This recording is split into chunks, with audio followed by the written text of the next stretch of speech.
আসসালামু আলাইকুম এবং এরকম কিছু মুসলিম দেশ হিসেবে মরক্কোকে সাপোর্ট করেছিলাম আমি। মরক্কোর এমন হার মানতে পারতেছি না।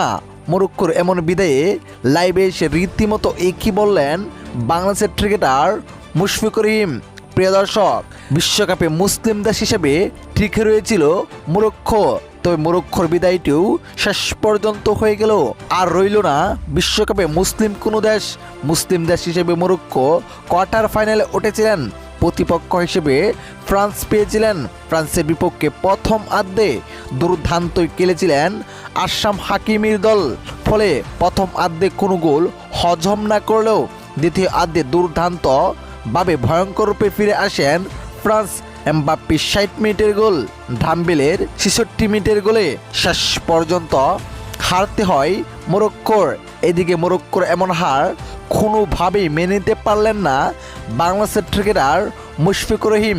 যেখানে তিনি বলেন, মুসলিম দেশ হিসেবে মরক্কোকে সাপোর্ট করেছিলাম, কিন্তু সেটা আর হলো না।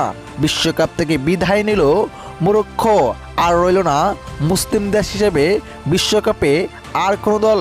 সত্যি আমি খুব কষ্ট পেয়েছি মরক্কোর বিদায়ে।